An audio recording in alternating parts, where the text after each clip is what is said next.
Good evening. Welcome to this evening's public lecture. This is a public lecture in the series that we call the Untitled Public Lecture series.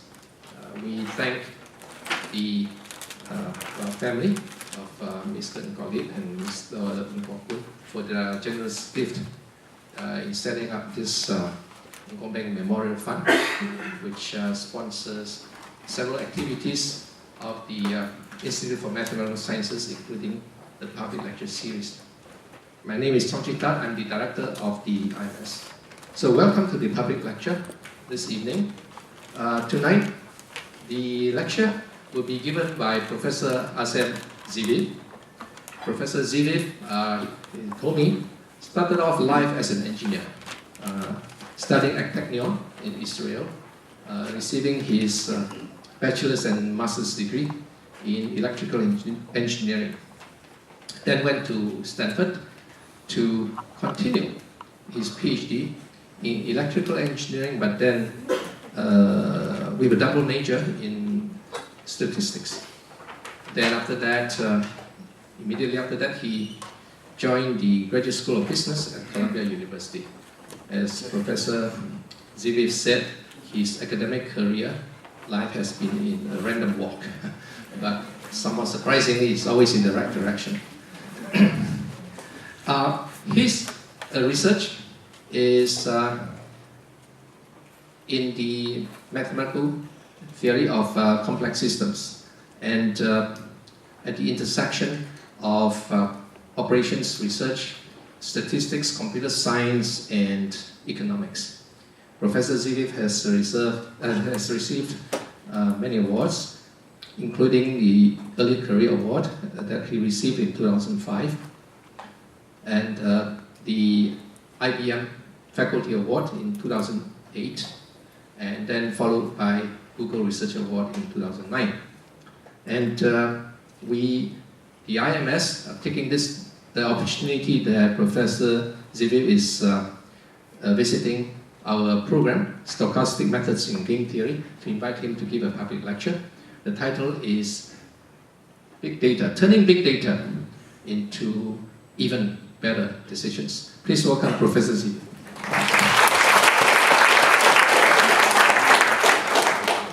Thank you for that very kind introduction. I certainly wasn't aware that what I told you in private will be used against me, like a random walk and so on. It wasn't meant to be quoted. So, I wanted to thank the organizers, NUS, IMS, the sponsors of the lecture series for the opportunity to be here. It's a great honor to give a lecture here. The lecture will be sort of meander around the topic of big data. It is void of any mathematical theory. There won't be a single equation, so for anybody who's a die-hard math fan, this is the time to pack and leave. There's not going to be any of that for you. But you'll get a bit of an overview of the area, I hope, at least some of the topics in the area. I have to admit that it was a much greater challenge to me to actually craft a talk without an equation than crafting one with equations. So I've learned my lesson. No more public speaking in the near future. Okay, so let me, one more thing just about the material in the talk. It's pretty eclectic, so I collected it from here and from there, and I should thank my colleagues at Columbia for supplying some of it, and other material I got from, again, here and there, and some of it is my own work that's been translated into, or been, is going to be communicated at a high level here. So it's a combination of various things. Okay, so what is this talk about? There's been a lot of buzz on big data, and the thing is, it's not that easy to define what big data basically is. You know, in the US we have this joke that it's called the pornography standard. You know it when you see it. Big data, that's what people tend to use on that as well. There's really a difficulty in defining it, but you sort of know when you see a big data set. So what is it exactly? What is it good for? I won't really provide answers to those questions. But I will try to give you some illustrative applications that are in that field. and a few very hand-picked concepts that sort of permeate the area. But again, this is not meant to be exhaustive in any way, just a taste. Okay, so what are the types of questions that we'll be touching upon? I had a long and hard debate with myself what to put in the talk, and some of the decisions were just based on how accessible I can make things within a short amount of time and how complicated the material is to translate to a broad audience. So here are some of the questions. How do these services like online streaming music, movies, online retail, know what we like and recommend those things to us? You'll get a sense of that by the time that I'm halfway through the talk already. How quickly do we lose interest in a politics article? Surprisingly not as fast as you think. And why is the mid-range jump shot becoming a lost art in the NBA? So you see, all those things will be touched upon in the talk, but we won't give exhaustive answers, obviously, just a sense of what goes into that. These will be a sort of excuse to give an overview of the area. And I'll try to touch upon, again, not in any technical way, but I'll try to touch upon these concepts, some concepts in statistics and machine learning that underlie these ideas, for example, collaborative filtering, exploitation trade-offs, and I'll make all this clear in what follows, and feature extraction and dimensionality reduction. So it'll be a blend of these applications, and I'll thread in some of these concepts and ideas into it. So part one, recommendation engines. Just some background on that. These are often called recommender systems also. And they've been surfacing also in our workshop in several of the talks. So I have a colleague at Columbia who is trained as a psychologist whose main area of study is choice, how we make choices. And one of the interesting things is that in recent history, let's say the past 10 years or so, the choice that's presented to us has really picked up tremendously. So for example, in 1994, there were about 500,000 consumer goods for sale in the US. By 2004, 10 years later, just on Amazon, you can find 24 million such products. And by 2014, 10 years later, there are about 240 million products on Amazon, excluding digital content. So you can see the growth here really is tremendous. So how do you deal with these massive choice sets? This is what my colleague studies more from a psychological standpoint, and she's written also a book on that, The Art of Choosing, which is quite interesting, quite an interesting read. So how do we navigate through that? So one option is to just get advice from family, friends, people that know us, know our tastes, and so on, and can provide these types of recommendations based on a personal acquaintance. We could rely on people that we don't know, but have graciously rated various products and services online. More on that shortly. And finally, we could rely on experts, people who've been trained to evaluate certain areas in respective products and make their recommendations, and we'll simply trust them because they're experts in the area. So, concrete example, before coming to visit Singapore, it's my first visit here, I looked around at places to eat. So I spending a lot of recent history in New York, I've become a bit of a foodie. So I was surprised to find out that the number of places in Singapore is pretty staggering, right, given the population. Just for benchmarking purposes, New York has about 12,000 restaurants listed on one of the major sites that list restaurants, and Paris has, I think, about 14,000. London has 18,000, but given the population here, it's quite an impressive number. So one option is to consult a good friend, option one, and who knows my taste, knows my budget, and this is the recommendation that I got. So I have a liking for Indian food, and given the budget constraints, this is what came up. So I don't know how many of you know the place. I haven't been there yet, but it's been highly recommended by a friend of mine. Now option number two is go to this site called TripAdvisor, which uses user ratings. So people come visit here and leave ratings on the site, and based on that, they do a ranking. And this is the #1 restaurant out of all these restaurants in Singapore. It's, you get all sorts of information about it. Some pictures, it's Italian, you get a price range, not for my budget. And you get various comments left by users who've been there. So I could try to trust that, again, assuming I had the budget to blow. And then I could also rely on expert advice. I could open a Michelin guide, and this is a 2-star Michelin restaurant. By the way, I'm not getting any kickbacks or anything. The free dinner is nothing. I just randomly sample a few of these things. So, what caught my attention about this place? Well, it's a 2-star Michelin. There are other 2-star Michelin restaurants in Singapore, but this one had a very interesting characterization of how they cook. They basically project down their culinary style on 8 characteristics. Here are some of them. And this will tie into what I'm going to talk about later today. Feature extraction, feature engineer. So it was interesting to find it in a restaurant. Okay, so by the way, interestingly enough, if you go to this site, to TripAdvisor, all these restaurants are ranked in the top 20. So there's some consistency among these various methods of ranking and sorting. Okay, so recommendation engines in general come to help us in this problem of navigating these massive choice sets.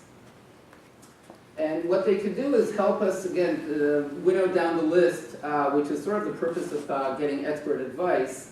They add some personalization, and they sprinkle in something about what like-minded users do, some collective wisdom. So they sort of blend in the various ideas that I was mentioning so far. And this is used by, this is just a sampler. I mean, there are many, many services that use these ideas, these recommender systems to get customers engaged in shopping, consuming content, and so on. And let me mention a few. This is probably one of the most familiar ones, search.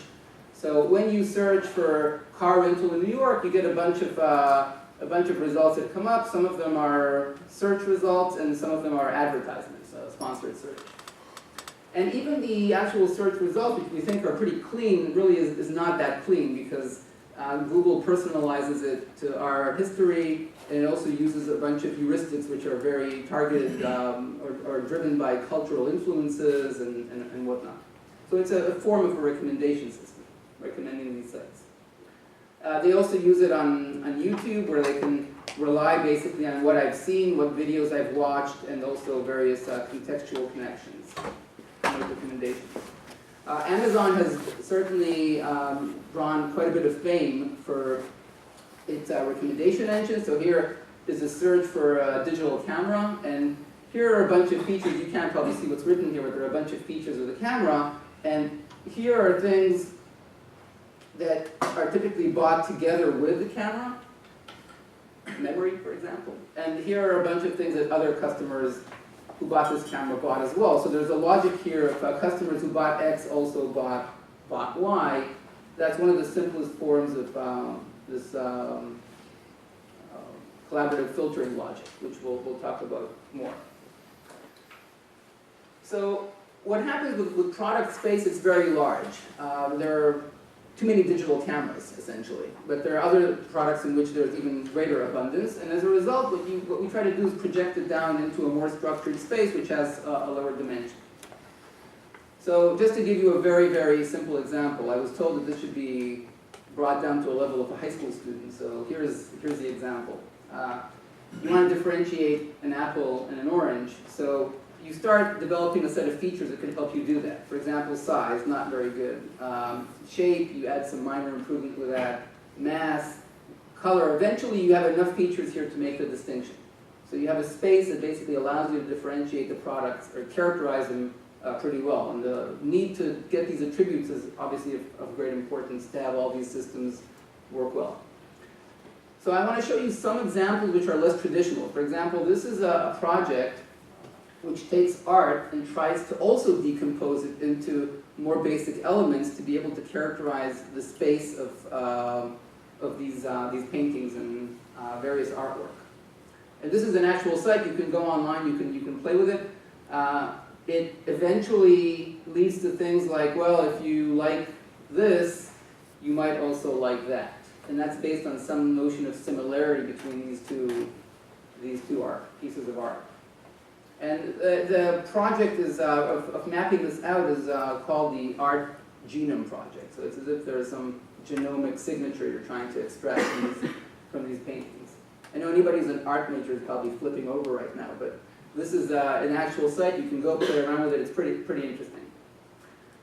This is a movie streaming company, Netflix, which has pioneered, in fact, the movie streaming industry. It has been extremely successful. In their model, if you go and interact with their main screen, you'll see that the movies are broken up into genres, and then also there's a rank order of the movies. So they also have some form of reduction into a more manageable feature space in order to make recommendations and so on. And I'll try to explain in a second why, what benefits do they get from something like this. So in 2006, they announced a $1 million competition, which since has become sort of widely the subject of many conversations, blogs, and whatnot, to improve their recommendation logic. Now, the algorithm that they use, keep in mind, doesn't know anything about movies. It's not that there's some intelligent being there that knows something about movies, that there's no movie critic or anything like that. What it does, it gets to see a lot of data on how users make choices, their viewing history and the ratings that they provide, and based on that, it's supposed to make recommendations. So let me give you a sense of how this works. So here's a sort of a mock example where there are a bunch of movie critics, and here are movies that they watched and rated. And here's one where we're missing some ratings, and part of the objective is maybe to complete what this person would like based on other information in the table. So you could project this down into a more manageable space, or find variables that are good at explaining what's going on. For example, where would you rank the movie on the dimension of action, romance, length, main lead role, etc. And based on that, you can actually see, if you look at two of those attributes, action and romance ratings, you can see that the movies tend to cluster. So they're color-coded to represent that. And that tells us something, it creates at least some kind of similarity metric among the movies that allows us to make further recommendations and analysis. Now, that's called an item-based approach, because we take an item and try to break it down into these basic attributes that help explain its content. You could also take the approach of defining similarity measures among the users. In particular, if I look at how the users rated these two movies, Star Wars and Raiders of the Lost Ark, you can see there's a clumping again of the users in this space, where these two are similar and those two are similar. And now if I have another one, like this, well, I don't know how that person would rate that movie, I could simply plug her in based on what she did rate and see that she falls into this group, and therefore I have some understanding of how she might, or I have some ability to predict how she might rate the movie that she hasn't seen yet. And that's an important bit of logic in this recommendation. So how does Netflix benefit from having something like this? What's the benefit of having a good recommendation system? So one thing, a lot of the traffic on their site is basically generated, or user activity is generated by recommendations, or triggered by recommendations. It's a big source of the activity. And the way the users interact with it reveals a lot about their preferences, profiles, etc. In addition, Netflix also tracks many aspects of user behavior. For example, even the way we scroll up and down the screen, rewind, pause, when we watch the movies, it's all tracked. So when we say big data, this is really what it means. There is so much information that's tracked on every single user, and all these users now provide that information, so we have a tremendously large matrix with all this information in it. And while many companies keep track of all of this but don't really know what to do with it, they actually have a pretty good sense of what they can do with that information, and they've translated it into a very well-known success story. This is a series which was originally a British series that Netflix produced, an American counterpart, starring Kevin Spacey. This is about politics, basically, for those who know the series. Politics on Capitol Hill. So they made a $100 million investment in the US version of this. It was directed by David Fincher and starring Kevin Spacey. What gave them the confidence to make this foray into the content space in such an aggressive bid for the series? And the answer is, they knew a lot of things about their users, and they exploited that, to the level that I hope you'll be a bit even surprised what that actually means. So number one, they knew the British version was well watched on their site. They streamed the British version, it was well watched, well viewed. They noticed that a lot of users who watched and recommended the David Fincher film, The Social Network. So this is a commonality among users already that links the two things together. And finally, a lot of the users who watched the British version also watched Kevin Spacey films and or films directed by David Fincher. So you see there's a connecting line here, and therefore what you may seem as like a very casual observation of who's the director and who's the lead role, it's all been doctored pretty carefully based on the analysis of the data sets. In addition, based on all the information they've collected on users, they designed 8 different trailers that are personalized to users. So they know who I am, and they actually pitched me the trailer that they felt was the most appropriate to my taste in order to entice more people to watch the series. So it's everywhere from the production, pre-production, to the marketing that was doctored based on this massive data set. So let's take a closer look at how this is actually done. This is like 30,000 feet. We're going to drop to 20,000 feet now. So take a bit of a closer look. So for the closer look, I'll use this company and its model as a way to explain things. So this is a company that does internet radio. That's their business model. And the way they categorize themselves is not just streaming music, but also a way to discover music genres and so on. This a company has about 250 million registered users. I was one of the first to pioneer this space, and there's just a number, over 16 billion hours streamed in the past year. Now, when you start to work with this streaming service, you pick a song, and it starts to stream songs right after that based on what they feel is the right guess for you, for your taste. So as they stream the songs, you provide feedback basically in the form of a thumbs up and thumbs down. So you say, I like that song, or I don't like the song. And based on that, they modify in real time, online, they modify what songs they're pitching. So they're supposed to learn your taste in an online manner. And you can dig in and see, for example, why they're actually streaming a certain song. So here it says, for example, based on what you've told us so far, we're playing this track because it features basic rock song structure, acoustic rhythm piano, various other characteristics. And that is based on a fairly complex characterization, which they call the Music Genome Project, which takes music and decomposes it, again, into a feature space which allows it to explain various characteristics of music, akin to the art project that we talked about earlier. So how do they quantify the space? How do they learn personal taste? And what do they do about exploring new genres? For example, an interesting point about that art recommendation system, if they, for example, see that I like Van Gogh, they might recommend Monet. But then they could put me on this cycle where I only get to see Impressionist art. The question is, will they ever show me a Kandinsky, for example? Will they ever see a common thread to drift out of that cycle where they show very similar types of paintings? And the same question arises here.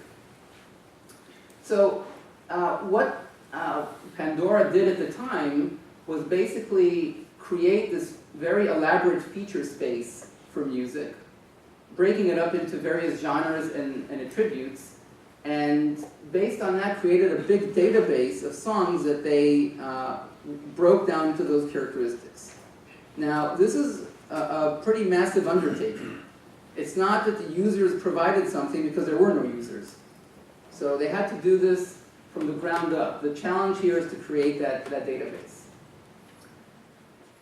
So they employed analysts, people who are skilled at the profession of music, and they worked for normal work days and rated songs, approximately spending 20 minutes on a given piece to provide this, not rating, but breaking it down into these components, which they call the genomic signature of the song. Now, they spent about 9 months on this, and if you do the math here, so I have some details on that, you sort of end up with about approximately 10,000 songs that were analyzed in a 9 months period, and that's at the cost of about $1 million. So upfront investment about $1 million to employ these analysts. You get the decomposition of 10,000 songs in the span of 9 months. And now they were ready to go. So is this going to really work well or not? So again, the way it works is the user selects a song, and then what they try to do is define some kind of distance from that song to other songs, and based on that make a recommendation. I'll put up a picture in a second that helps explain that. So this is based on an idea which is called the nearest neighbor algorithm. It's very, by now, sort of celebrated algorithm invented quite some time ago, but it's extremely widely used, so I wanted to communicate the essence of it because it's very simple. So the idea is, suppose there are 2 attributes for each song. So you basically put the song up in this attribute space, and now a user chooses song 10. So that's a song that they like.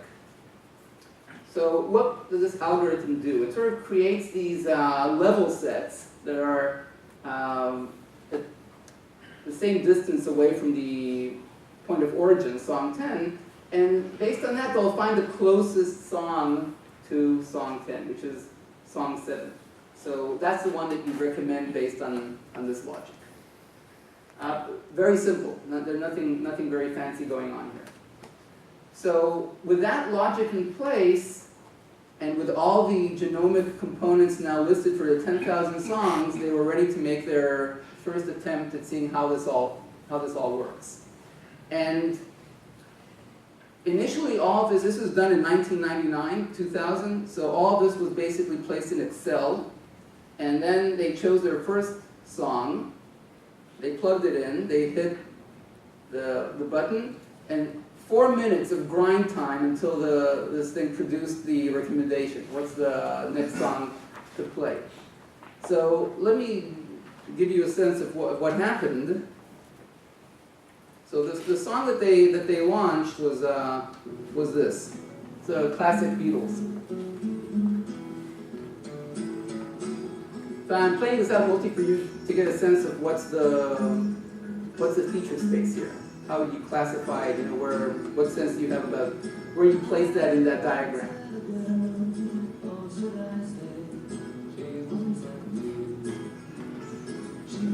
And after this was done playing, well, it didn't really play, they just chose a song, of course, and then again they hit the button and waited with bated breath for the recommendation to come up.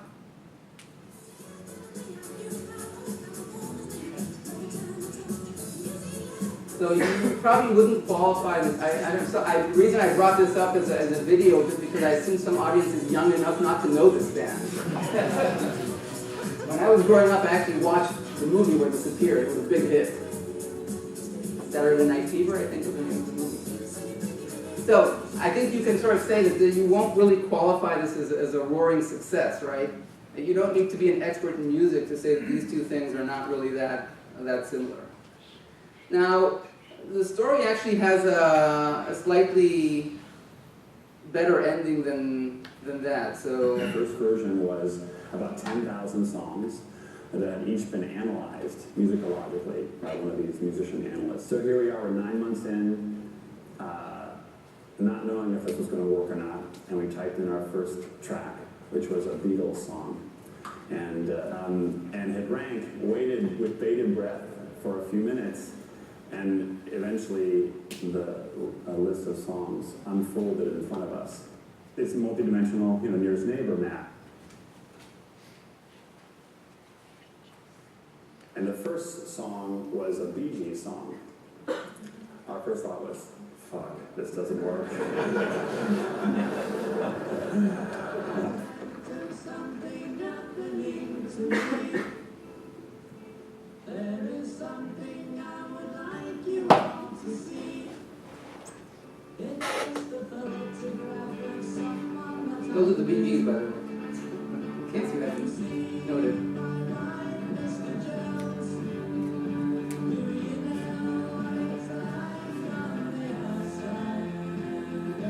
actually then went and listened to this track, this Bee Gees track, and for anybody here who is a diehard Bee Gees fan, you'll know that before they reached fame with their discos, Saturday Night Fever, etc., they were actually essentially a knockoff Beatles band. It had worked. It was actually the closest song in this 10,000 song list. So the ending is better than the way that I presented it. So the simple algorithm actually did a pretty decent job. It came up with something that initially didn't look like it's a good fit, but actually ended up surprisingly to be a very, very good fit to that song. And that lent them the trust to continue developing the algorithm and improving on it in ways that I'll now explain a bit more. So, for example, it doesn't have to be the case, just to give you a sense, it doesn't have to be the case that the attributes here are actually equally weighted. Maybe one of them is much more important in determining the quality of the song, and in that case, let's suppose that attribute 2 is 5 times more important than attribute 1. Then how would the system work now? Well, the only difference is that these circles now become these squashed ellipses. So this is emphasizing the greater importance of attribute 2, and now instead of song 7, the nearest neighbor becomes song 4. So you could tweak around this algorithm quite a bit based on your understanding of how things are related or how important the features are. And you could expand this in ways that are very helpful for prediction. For example, here's a situation where there's a new song, and we want to predict that the user will like or dislike it. What we have are a bunch of other songs, in blue the ones that they liked, and in red the ones that they did not like. So what we could do is, again, look at the, let's say, 3 nearest neighbors, the 3 songs closest to this song, which we don't know exactly what's going on with it, and we see that 2 of the songs were liked by the user and 1 was disliked, so we could, for example, predict 2/3 that the user would like. The probability 2/3 the user will like that song and 1/3 won't like. So this simple algorithm is really the engine that underlies this whole prediction problem that they have in trying to assemble the next song in the playlist, etc. So you have a sense of something which, again, without getting into the mathematical details, at least is the main thing under the hood of the algorithm. So how else can we actually generate recommendations? This is based on attributes of the songs. But I mentioned earlier in the movie context that we could actually look at the way that the users are related to each other and then define something which helps to articulate how close the users are in their tastes. And why would that work? Why would finding a similar user be a good thing to do? So this is based on this age-old logic. So we basically look at, this is one of the reasons that Facebook has been extremely successful in doing a variety of things, is that they have the social network aspect. Here we have a bunch of user ratings, and based on that we could now look at the space in which we have 2 movies, for example, and we have a bunch of users and their ratings on the movies. And we could look here and try to make a prediction for user 4, for example, who hasn't yet rated movie 3, but other users have. So we can look at the nearest neighbors to that user in this space and use those as proxies to how that user will behave. So if we have ratings for user 2 and 3, we could predict something for user 4 who hasn't seen that movie yet just by using those 2 ratings, and we could, for example, naively predict 3.5, which is the average of these 2. And that, in a way, is the essence, the key idea that underlies the Netflix recommendation engine. Of course, there's a lot of more bells and whistles attached to it, but that's the fundamental idea. So you can do this based on the attributes, or you can do it based on the users. These are the 2 most common applications. And this is an example that is actually used at Columbia for teaching purposes, where the students rate a bunch of movies and we leave some out, and then we let this algorithm actually fill in the blanks. And you can sort of almost instantly fill in all these rankings for users for which we don't have that ranking, based on the logic that I articulated on the previous slide. Because again, it's a very simple algorithm, but it results in pretty decent performance. Now, so far, a lot of these products had one of their qualities was that they are fairly time stationary. Now, what happens if you do recommendations for things which have rapidly changing value, quote unquote? For example, one area of business that emerged in the past few years is this area of content recommendation. So here is an article on CNN, and down here in this window that you can't read, that I'll blow up for you now, are a bunch of recommendations for reading similar content both on CNN and around the web. So this is done by a variety of companies that serve as essentially brokerage services that funnel you to these directions. They complement search. It's a different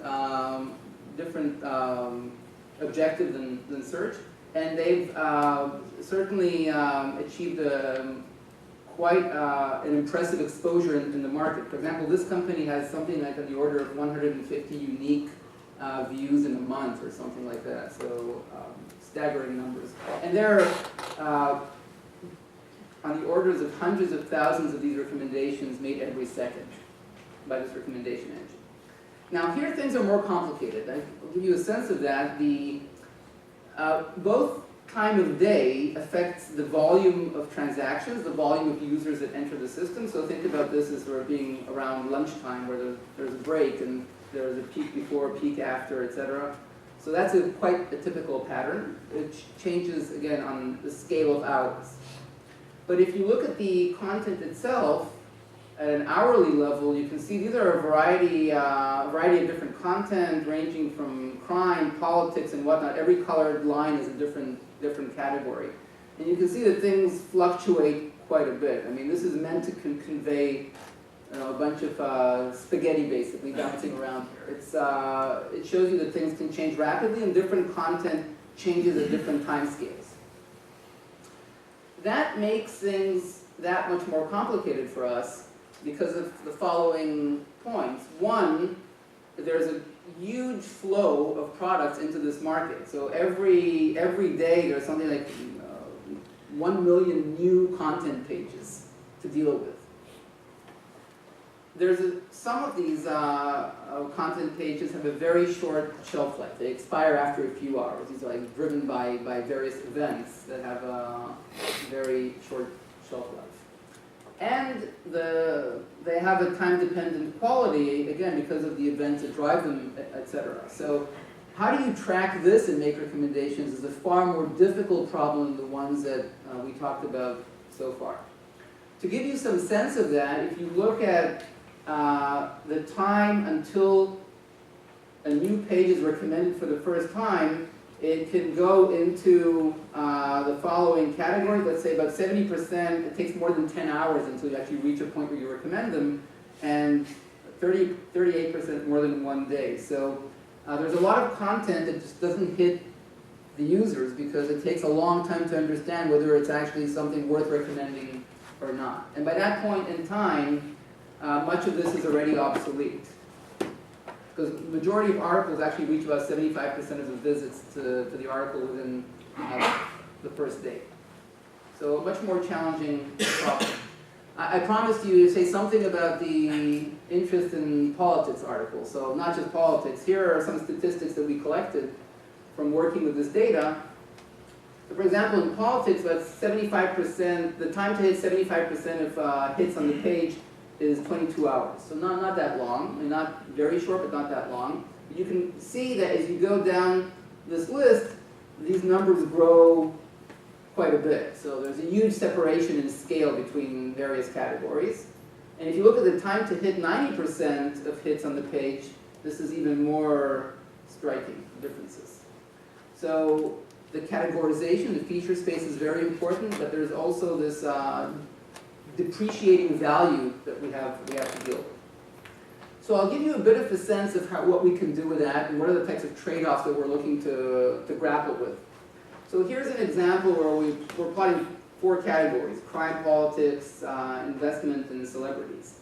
And you can see that things fluctuate. You should think about the peaks here The highest curve is basically being the one which is of the most interest to the readership. So that's the one that you want to recommend potentially. Well, let's just think about it as a very simple problem, recommending one of these categories. So you can see the recommendation would change from the red to the blue to the red to the blue again and so on, and could potentially even dip below these other lines. And all of that has to be inferred from this massive flow of data in real time. So that's how we do the recommendations here, for example. So taking a closer look, the whole point about this is to get the users to click on the recommendation. That means it's been successful, just like the pitch that Netflix makes or Pandora with the thumbs up, thumbs down. We want people to click on the recommendation. So here we see the click-through rate, that is the frequency of clicks on recommendations for politics, and this is social issues, for example. So you can see how things fluctuate between the two. Initially politics, then social issues, then they oscillate between them. And here's another category, war and conflict. So we have to keep track of all of this, again, in real time.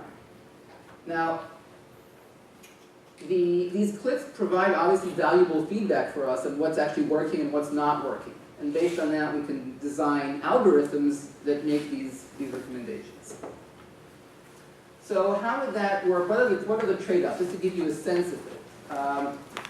For example, if we just consider these two, politics and social issues, we know that we should recommend this here and recommend the social issues here and so on. So here's one algorithm, this black line, that traces initially pretty well, but when there's a change from the blue to the red, it actually misses it for a while before it picks up and understands that it has to recommend the red. So this is a phenomenon called under-exploring. So what's going on here is that this algorithm is so busy trying to recommend this topic that it doesn't pitch enough of the other topic to understand when it starts to pick up, when interest starts to pick up in it. That's the source of the term under-exploring. It doesn't explore it. On the other hand, here's another algorithm that over-explores. That the reason it's not able to maximize things and trace the curve well is because it's pitching too much of the other alternative to learn whether that thing has already picked up or not. So it's missing its full potential, but notice that it's capturing the transition points extremely well as a result of this exploration. So this is one of the fundamental trade-offs in learning in general, in learning theory, that we worry about, and eventually this is the algorithm that sort of compromises between the two, that traces and finds the transition points pretty well, but misses the exact tracing a little bit, sacrificing that for picking up the points of change more accurately. So if you're interested in academic careers, this is what we fuss about. This little bit of space between that, and that. And this is the subject of numerous papers and whatnot in the academic literature, not specifically on this problem, but on related problems. But the challenge here is pretty significant because of the rapid change in interest and so on. Okay, so that sort of finishes that segment. I'm sort of under strict orders to not to overextend my stay here because of dinner time, right? So I'm going to do my best to stick to the schedule. But if you have questions, you can ask. There's room for questions at the end as well. I want to give you a change of gear. Forget about recommendations now, and let's talk about something very different. The rise of sports analytics. This is something that over the past few years has seen a tremendous pickup in activity. And I want to, again, give you a sense of that, of what's the type of things that you can do today, and what type of data sets are involved. So this is pretty much one of the points of origin. You can trace it back to this book called Moneyball. It was then led to this movie. And that deals with baseball, the use of data to optimize a specific team, at least, that use these techniques to optimize lineups in the game of baseball. Since baseball is very US-centric, I decided to pick a different sport for the purpose of broad audience exposition. So I'll talk about basketball.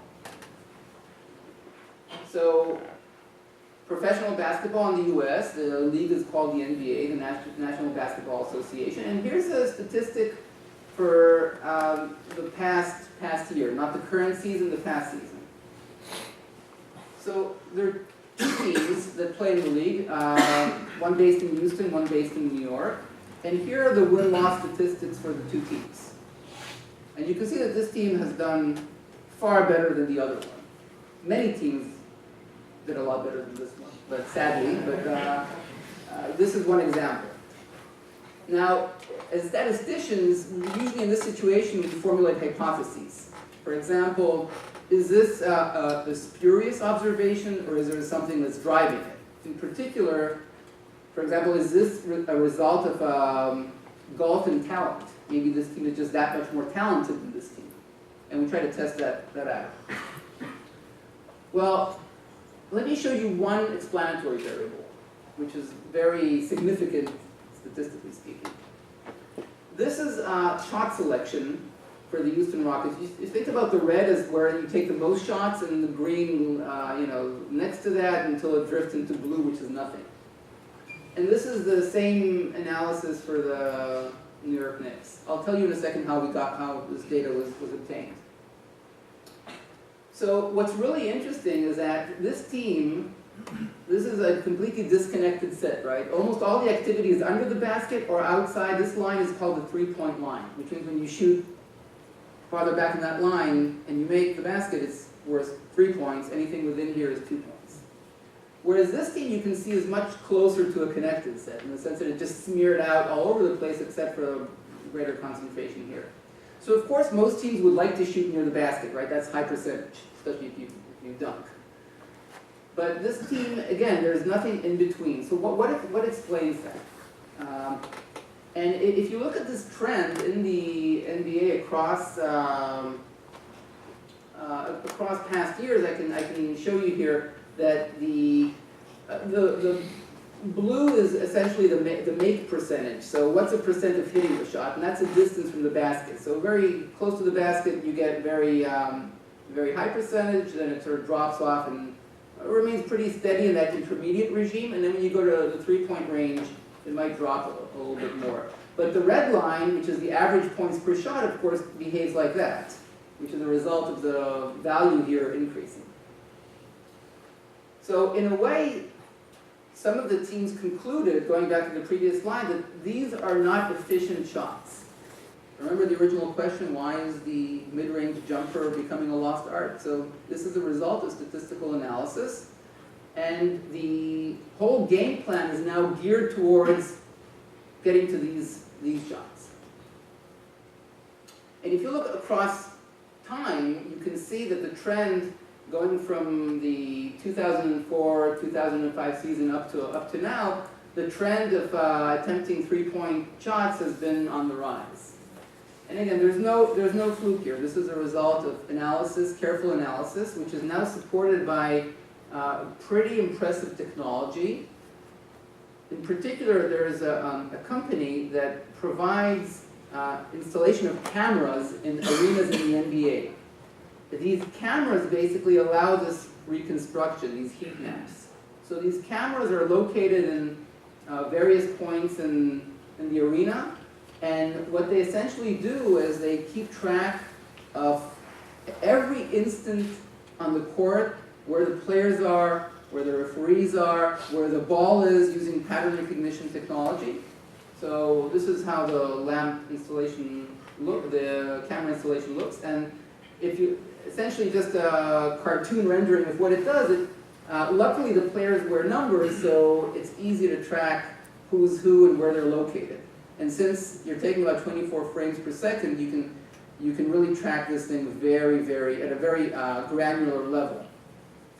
And all of this is dumped into a massive file. I mean, this is truly massive because there's several cameras and each of them is tracking, and 24 frames per second. And from that, you can do the analysis that I showed you earlier with the heat maps. But that's a static analysis. You can now go player by player. This is the most valuable player in the past season, who plays for the Golden State Warriors. And you can get his shot selection, and you can get more granular data. Like, for example, does he shoot more from the left or from the right? What's his make percentage from the left and the right, and so on. You can drill down to very, very minute details of how the players perform and how to optimize their placement on the court. By the way, just as a side comment, in those two teams that I had chosen to present earlier on, the New York Knicks and the Houston Rockets, the reason I chose that because the Houston Rockets have a general manager who employs already a set of statisticians full-time to do this analysis and make recommendations to the coach on player placement, shot selection, everything. He was one of the pioneers in the league in doing that. So I want to show you just one illustration of what you can actually do with this, which is more related to a dynamic analysis than a static analysis. So this is a little snippet from a game, and it's pretty short. Williams attempts to Leonard. Here comes Tony Parker. Ducks inside, zip the pass, Leonard fires! Oh, he had it to Brown. There are a few seconds of play here, not more. Literally a few seconds that end with a basket. So in the past, this would sort of go almost unnoticed. You can reconstruct exactly the play. The guard goes in, outlet pass, three-point shot, end of story. Everything summarized in, he gets the assist, he gets a three-point shot. Everything that happens other than that is not important. But now, this thing gets dissected down to a very granular level. So I'll show you how this is translated into that. So this is a mock-up of what the court looks like. So you see the numbered players there. So the offensive team, the one that's attacking the basket, is the white, and the defensive team in yellow. And what you see below here is a graph with the expected yield on the possession. That is what we think this possession would yield to, would yield. 1 point, so you see here it's 1 point. And it's flat for a long time, and we'll try to trace it now in a second as play evolves. And this is based on a dynamic analysis of all the player positions and the transition likelihoods of events unraveling. So you see, this is the guard earlier that was basically driving. So he starts to drive to the basket. The expected yield in the possession is still 1 point. Nothing's really happening so far to merit any change. Now, as you keep going, he gets closer to the basket. Notice that the yield goes up, right? Because we're getting to a point where the likelihood of making the shot increases. And now, as you continue to scroll down, there's a jump. And the jump is due to that pass. The moment the pass is identified and the target of the pass is identified, it's clear that the play now has jumped in yield because we're looking at a three-point shot with somebody who's already recognized by the software as being an expert three-point shooter from that position. And then the reason you get a bit of a drop is because there's a defensive player coming out to cover. So all of that is the dynamic analysis of a single play that took on the order of seconds to unravel. And there are numerous such plays that you can now analyze with the aid of this software and try to optimize the performance of plays based on that, which again involve the player positioning, what leads to the play developing in a certain way, and so on. So this is pretty impressive in the sense that you get such a detailed view of what's going on in the court at the level of, again, a few ticks on the game clock. And this is just a snapshot of what that is. You can see again, I've sort of taken just the snapshots here, and again, this is how the play developed, and this is the jump basically you saw earlier as a result of the pass going out to the three-point shooter. And there are a bunch of other tools of this variety that have now entered into the analysis of this game. The game, by the way, historically was considered extremely difficult to analyze because there was so much activity on the court and difficulty tracking the activity, but now with the aid of these cameras and the data they're collecting, and because the pattern recognition software does everything automatically, you don't need to sit manually and sort through everything. It's much more within our grasp to do this type of analysis.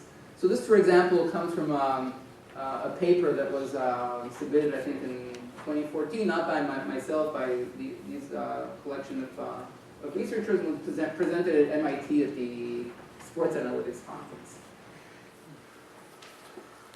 Now, I want to end on, I need to end pretty soon, but I want to end on a note which is to say that you don't really need to do this type of sophisticated analysis, fancy cameras and so on, advanced statistics and machine learning algorithms to be a good data scientist.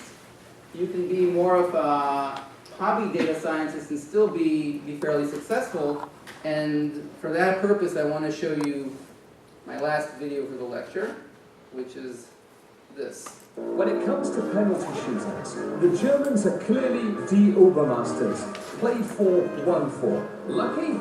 9. Vorsprung durch Technik, eh Jens? This is from the World Cup. In 2006, Jens Lehmann wasn't going to rely on mere statistics in a quarter-final shootout against Argentina. Instead, he used a shockingly sneaky tactic. Rather than follow the theory favoured by English goalies, fall over as the ball flies past you, he'd get organised, get serious and get efficient. That's very German. With goalkeeping coach Andreas Köpke, he'd written a list of where the Argentines put their penalties and kept it tucked in his sock. I love the idea of Lehmann having notes upon his person during the game in case of the eventuality of penalties. You know, just ready for any possible scenario. There's been a pitch invasion. What do? I will consult my notes.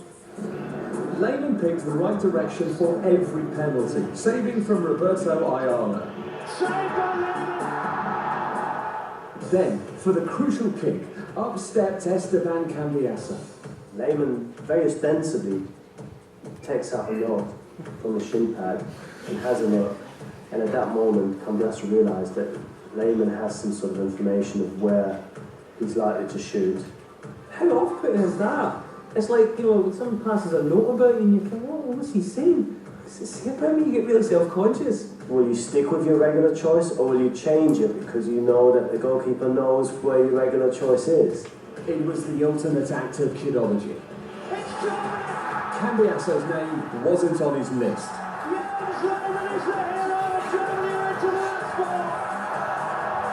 He saved the pen, sparking scenes of mass German jubilation. Jens joined in too, efficiently. So that's meant to illustrate a few things. One is you don't need all the technology to be good at the craft of data science. And also, the theme of our workshop is stochastic methods in game theory. You might have noticed that theme going on there. Once the kicker saw the goalie pull out that note from his sock, then there's a little bit of a mind game going on, right? Do I kick my usual kick? Do I do something else now? Because he knows, ultimately he didn't know because the kicker wasn't on his list. So, with that, I'd like to open it up for any questions, if there are any. But the problem is with this sort of big data analysis, eventually everybody starts following the same strategy, and then somebody else who's better at the mid-range shots can take advantage, and that's what usually happens when the game keeps on evolving. Everybody plays one style, and then eventually it goes back to equilibrium. So the question is, what happens from a competitive standpoint when you look at, for example, at the basketball shot selection?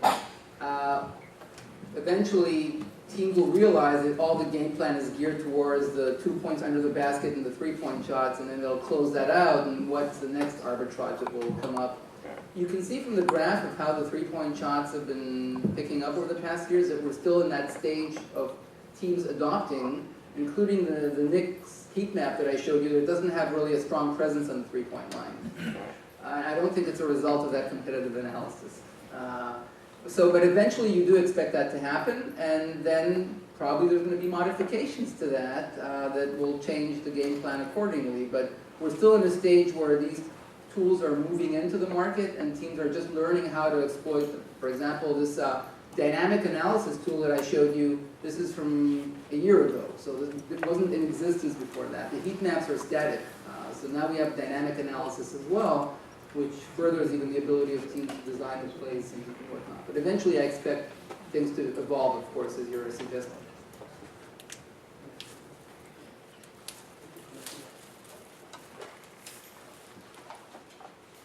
Other questions?